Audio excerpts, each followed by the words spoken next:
ଶୀତ ଦିନର ଅତି ସୁନ୍ଦର ଫୁଲ ଫୁଟୁଥିବା ଗଛ ଗୁଡ଼ାକ ହେଉଛି ଆମର ପିଟୁନିଆ। ତ ଏଥରକ ମୁଁ 2-3 ପ୍ରକାର ଲଗେଇଛି। ଗୋଟେ ହେଉଛି ମଲ୍ଟି କଲର୍ ବାଲା, ଆଉ ଏମିତିକା ସବୁ ପାଖୁଡ଼ିଆ ଆଉ ଥୋପାର ବି 2ଟା ଲଗେଇଛି। ତ ତା ଭିତରେ ମୋତେ ନା ଥୋପାର ହେଉଛି ମଞ୍ଜି ମିଳୁନି, କିନ୍ତୁ ବାକି ମଞ୍ଜି ରହୁନି ଟୋଟାଲି। ଯେତେ ବି ମଉଳା ଫୁଲ ରହୁନା କାହିଁକି, ତା ଦେହର ମଞ୍ଜି ହିଁ ରହୁନି। ଆଉ ଗୋଟେ ପାଖୁଡ଼ିଆ ଗଛ, ଆପଣ ଯଦି ଭୁଲ ବଶତଃ ଗୋଟେ ଦୁଇଟା ଗୋଟେ ଫୁଲ ବି ରହିଗଲା, ସେ ମଞ୍ଜି ସାଙ୍ଗେ ସାଙ୍ଗେ ରହିଯାଉଛି। ଆଉ ଗୋଟେ ପାଖୁଡ଼ିଆ ଗଛରେ ଯେଉଁ ମଞ୍ଜି ରହିବ ନା, ସେଇଟା ଯଦି ଆପଣ ନଗଦ ମାନେ 10ରୁ 15 ଦିନ ଭିତରେ ଯଦି ସେ ମଞ୍ଜିଟାକୁ ପାକଳ ହେଲା ପରେ ଆପଣ ଯଦି ଜର୍ମିନେଟ୍ ବା ଗଛ ପାଇବା ଲୋଭରେ ଯଦି ପକେଇବେ, ତ ସେଇଟା ଠିକ୍ ଅଛି। ମାନେ ଯେମିତିକି ଗଛ ବହୁତ ଜଲ୍ଦି ମଞ୍ଜି ଗୁଡ଼ାକ ଜର୍ମିନେଟ୍ ହେଇଥାଏ। ବାକି ଯଦି ତାକୁ ଆପଣ ନେକ୍ସଟ ଇୟରକୁ ରଖୁଛନ୍ତି ନା, ତ ସେଇଗୁଡ଼ାକ ମଞ୍ଜି ଫିମ୍ପି ମାରିନି। ବେଳେବେଳେ ତ ଆମେ ରଖିଥିବା ଡବା କିମ୍ବା ବୋଟଲରେ ହିଁ ସେଇଟା ଫିମ୍ପି ମାରି ନେଇଥାଏ। ଆଉ ଯଦି ବି ଭଲ ଥାଏ, ସେଇଟା ଆମେ ଯେଉଁ ପଟରେ ପକାନ୍ତି, ତ ସେଇଠି ପାଣି ପାଇଲା ପରେ ସେଇଟା ଆପେ ଆପେ ଫିମ୍ପି ମାରି ନିଏ। ଧଳା ଧଳା ଫିମ୍ପି ଲାଗିଯାଏ ଆପେ ଆପେ। ତ ସେଇଟା କ'ଣ ପାଇଁ ମୁଁ ଜାଣିନି, ବାକି ମୋର ତ କେବେ ବି ଗଛ ଜର୍ମିନେଟ୍ ଏମିତି ମଞ୍ଜିରୁ ହୁଏନି। କିନ୍ତୁ ଚେଷ୍ଟା କରିକି ମୁଁ ସବୁ ମଞ୍ଜିକୁ ନା ମୁଁ ନଗଦ ଉପରେ ହିଁ ଜର୍ମିନେଟ୍ କରେଇଥାଏ। ଯେମିତିକା ଶାଗ ପଟରେ ବୁଣିଦିଏ, ନହେଲେ କିଛି ମୋର ଏଇଭଳିଆ ହ୍ୟାଙ୍ଗିଂ ପଟରେ ଲଗେଇଦିଏ, ପକେଇଦିଏ।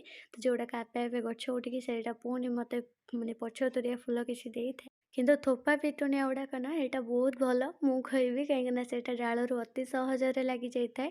ତା ଛଡ଼ା ଏଇଟା ଆପଣ ଖରା ଦିନରେ ବି ମଧ୍ୟ ଯଦି ଛାଇରେ ଟାଙ୍ଗିକି ଏମିତି ରଖିବେ ନା, ତ ସେ ଛାଇରେ ରହିଲେ ବି ମଧ୍ୟ ଇଏ ଆପେ ଆପେ ସେମିତି ଫୁଲ ଦେବ। ବାକି ୟାକୁ ପାଣି ହେଉଛି ଲିମିଟ୍ରେ ଦରକାର, ଆଉ ଖରା ବି ମଧ୍ୟ ଲିମିଟ୍ ଦରକାର। ବେଶୀ ଅଧିକା ଖରା ଦେବେନି, ଆଉ ଖରା ଦିନରେ ତ ପୁରା ଛାଇରେ ରଖିବେ, ଗଛ ବହୁତ ହି ଭଲ ରହିବ। ଆଉ ଇଏ ହେଉଛି ମୋର ସବୁଠୁ ଭଲ କଥା ହେଲା, ଏଇଟା ଟିକେ ବାସ୍ନା ବି ହୁଏ।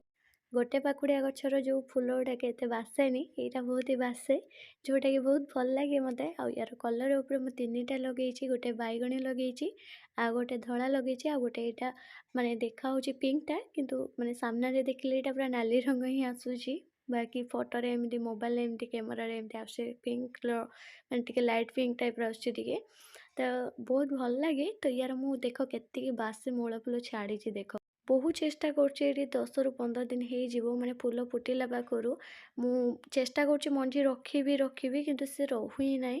ବାକି ମୁଁ ଯେଉଁଟାରେ ଚାହୁଁନାହିଁ ମଞ୍ଜି ରଖିବାକୁ, ତ ସେଇଥିରେ ହିଁ ମଞ୍ଜି ରହିଯାଉଛି।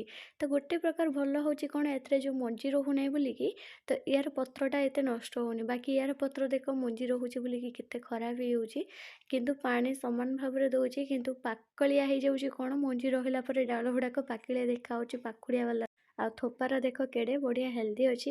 ୟାର ଡାଳରୁ କିନ୍ତୁ ଲଗେଇକି ମୁଁ ଚାରା ବନେଇଛି। ଆଗକୁ ଆପଣମାନଙ୍କର ଗୋଟେ ନେକ୍ସଟ ଭିଡ଼ିଓରେ ସେୟାର କରିବି କେମିତି କ'ଣ ହେଇଛି ଫୁଲ, କେମିତି କ'ଣ ଲଗେଇଛି, ଡାଳରୁ ଚାରା କରୁଛି କେମିତି, ନେକ୍ସଟ ଭିଡ଼ିଓରେ।